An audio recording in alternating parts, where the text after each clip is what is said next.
So then, what are we talking about next? What do we do next? Remember what we do? I can't remember the set list. All Bleed Red. All Bleed Red. Oh yeah. Do we? Basically, we do All Bleed Red, and people shouldn't be mean-spirited. You know? Octopuses don't. Octopuses big blue. No, I don't know that. And Evertonians. I don't know that. Deoxygenated. But Sophie Lancaster is the famous. That's basically what the song's about. She was attacked and killed. After a while, and her boyfriend was attacked just because they looked a little bit different. You know, they were rock and roll people or goths. If you want to call them goths, that's fine. And I just find it disgusting. But you know, if people were nicer to each other on the planet, a lot of these things wouldn't occur. It happens for anything. Anybody that's different, you can see it around the world. They get set about whether it's religion, whether it's colour, whether it's belief, whether it's a music they like. You know, I mean, everybody should just. We're all the same. We all bleed red at the end of the day. There is no need for this kind of division in society. We just want to be people. We want to be in a rock and roll band, have a great time, and we could all do about it. Just be nice to each other. Yeah. Unless you're a Fulham fan, they're fucking gay. No, come on. That's not even Fulham fans. It's not Sheffield United. Even the Evertonians get a bit of love. That's a Liverpool fan. Armistice Day, it's kind of self-explanatory. You know, you'd probably explain it better. That there was just no need for that First World War thing. It was just kind of crazy. Nobody understands it, and people died from all over the globe for no big reason really. It was just stupidity, I think. I mean, the Second World War you can kind of understand what was happening there. But the First World War, nobody understands it. And it was just a little tribute to the Armistice Day. I just heard the silence on the radio when and it was kind of moving, you know. There was 2-minute silence, and it was just in my old dad and we there at work, you know, just sort of said nothing, and it was like a moving thing, you know. So you talk too much. To be fair, I mean, Remembrance Sunday is something that, even as it being as young as I am, is something that still moves a nation now. You know, and it should, because like a lot of people give their, you know, basically their lives for us to talk about what we want, really. It brought it home to me a little while ago. I was looking at it was actually a football book about the history of football, and there are a lot of teams from about 1900, 1910, and I'm looking at the photo, and they're young kids, you know, they're 15, 16, 17 years old, and that's like made in 1910, and you're like, how many of them actually lived to see 1920? Not many, and some that didn't live a great life, you know, with the gas attacks and things like that. Like Stevie Rackett, he wrote a song called about his uncle who fought in the Great War, and you know, he couldn't breathe too well, and he made it out of there, but he didn't live a great life. We're very lucky in the world we live in today. I think so. Which is another reason why we should stop setting about each other. Yeah, exactly. You know, as long as I can get my bread and potatoes and mushrooms. Like cauliflowers. You like cauliflowers, well, don't you? No, I don't. I do like cauliflowers. What's next? I like cauliflowers. I don't fucking know. I only play guitar. Well, that was Armistice Day, so. What's it next? After that was Entertained, wasn't it? Yeah, that's the song that I penned. All the stuff we see on the telly. Yeah, see on the telly. This reality stuff. Everyone finds it really entertaining, whether it's bailiffs coming round, whether it's nightmare neighbours. Yeah. And everybody watches it from the safety of their living room. I just car crash telly as well. Car crash telly. What would happen if they weren't sitting on a sofa, but they were actually the people that are involved in this? Yeah. They've got a shit life as it is in a lot of cases. Some of it's brought on themselves, some of it isn't. And not only have they got to deal with that, they've now got to deal with a couple of million people gawping at them on a Friday night. Absolutely shocking. Are you entertained? Because I tell you what, I'm not. No, me neither. I've never had no cuddle with any of it. I just want, you know, it's wrong. Like, you know how old school bastards I am. And that's why it's an angry song. Yes. Does it go into two? To two. Something dangerous. BATACLAN. Oh, BATACLAN. I think that's over to you. You know, you tell about this one. The BATACLAN survivors is we were when I think it was Viva La Rock, they reviewed Toxic Rock and Roll. And it wasn't Viva La Rock. Can we edit that? No, it was Viva. It wasn't. It was online fan zine. I can't remember what it was. So let's say nameless. Yeah.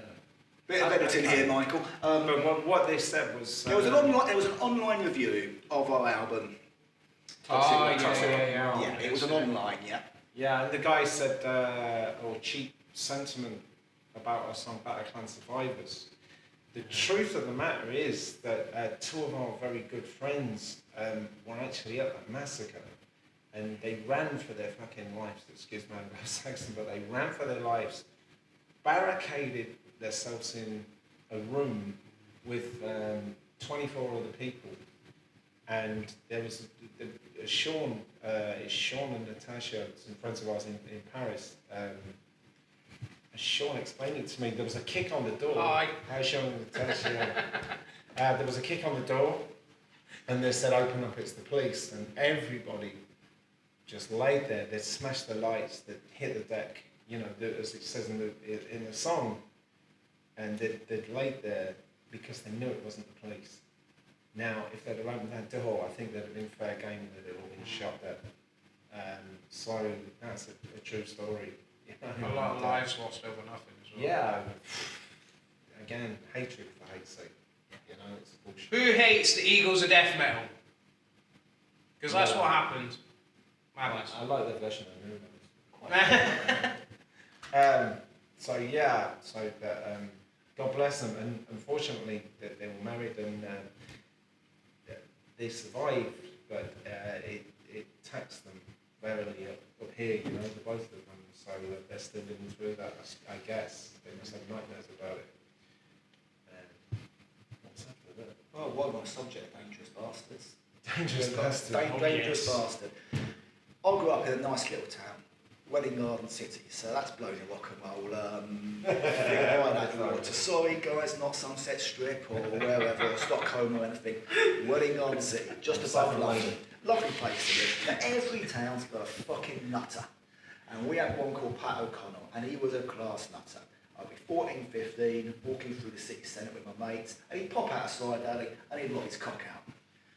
He would then put a knife on you, and he'll run down the street thinking it's a really, really funny game. Well, his luck did run out. He done something he oughtn't with a lady, and that lady had a father, and that father saw Pat, and the rumour has it, he chopped his head off behind Welling Garden City bus station.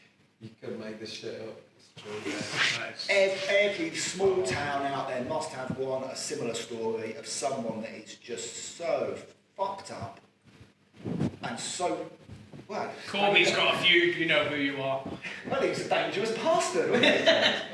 Plenty of dangerous. Oh, bleed red!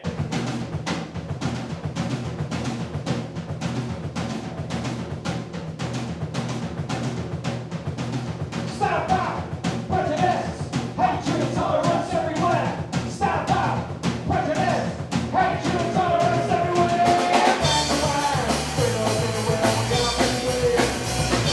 It doesn't matter what you say.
little words to do. Well, for silence.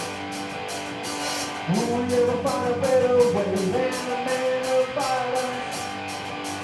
I'm gonna take one while. One time. One word for silence. One for silence. I'm a sister.